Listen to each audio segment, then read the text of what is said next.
As promised some weeks ago about the Yoruba documentary, names, history, about the Orishas and the founders of Yoruba land. Who exactly was the first person who pronounced the word Yoruba, and Luabis, who are the Luabis? As for the previous research, that some people said that the first man or the first person to set feet on this land called Yoruba, now, then it was called Luabi. Luabi is the name that generates from Omo Luabi, Omo tí ó lu ìwà the child who lu ìwà the child who was born with a good character. The child that was born with a good character, with a good brain, and with the best character.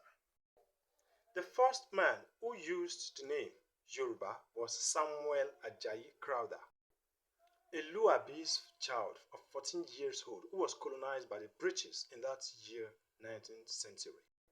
18th century rather. The word Yoruba comes out from the book of scripture when they were translating the English to Yoruba, and he was the one who firstly mentioned the word Yoruba. Yoruba is not exactly our name. It was Omo Luabi and shortened as Luwabi, Omo tí ó lu ìwà a child who was born with dignity. Who are Luabis? How do we come about? Who are we? The word Obatala. What does Obatala mean? Oh, according to my own research, Obatala simply means Obatala, not Obatala entirely. You will not entirely wrong if you use Obatala, but as a matter of fact, Obatala is the full meaning of Obatala. History shows that this man was the first man who set foot on this universe, and when he was coming, he comes with Enyi and a piece of sound and a bed. It comes through chain, through heaven. And Muslim scripture shows that Obatala means Ta'ala, the God Almighty, the creator of all the universe, Allah. When Yoruba Muslims want to pronounce Allah's name, they will say Ya Rabbi, Ta'ala, Obatala. That was where we derived the name Obatala. Obatala simply means that Obatala, that means the connection, there is a connection. There was a connection between Muslims and the Yoruba, the Arabian, the then Arabs, and the Luabis, that's presently called Yoruba. Obatala was the first person to set foot in the universe. History said that he has 201 wives, but the last wife, who was Obatala's last wife, gave birth to one son, and that wife is Oshun. The name of that son that Oshun gave birth to Obatala is Akogun Erujeje, the founder of Ifonrulu Kingdom, Ifon Osun State. There was a research that stated that when Obatala was coming to this universe, he consulted Oracle Ifa Orunmila. But according to my own research, there was no Orunmila before Obatala came to this universe.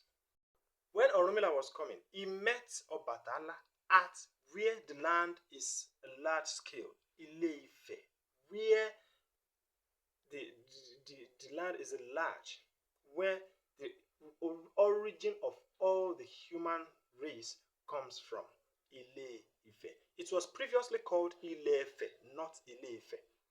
But according to the present and the research of people and the changes of language, they had to change Ile-Ife to Ile-Ife, which literally means that Ile-Ife was called Ile-Ife.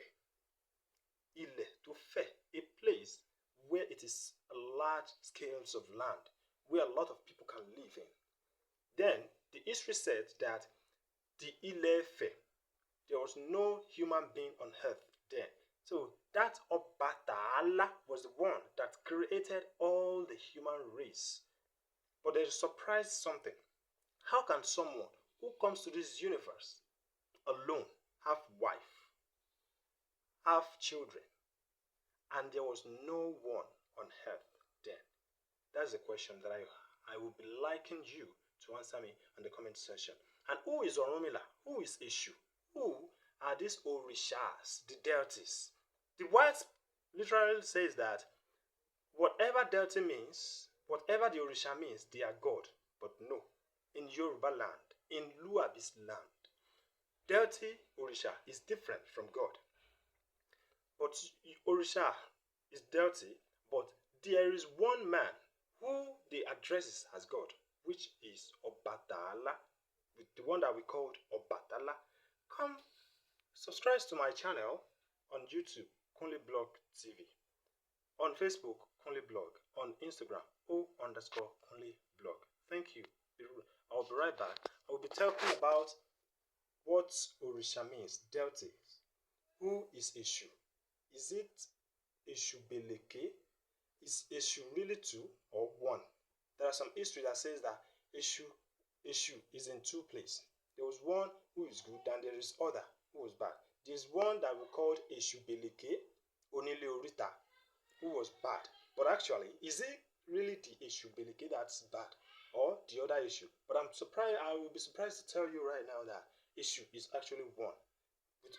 According to my own research, it is one, and it takes your personal grave to his.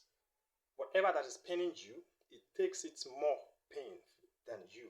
He is the one that fights for your freedom. If you see issue exactly, is someone who hates cheating. We'll be talking about it on our next documentary. Please don't forget to follow, like, and comment. Share also. Thank you.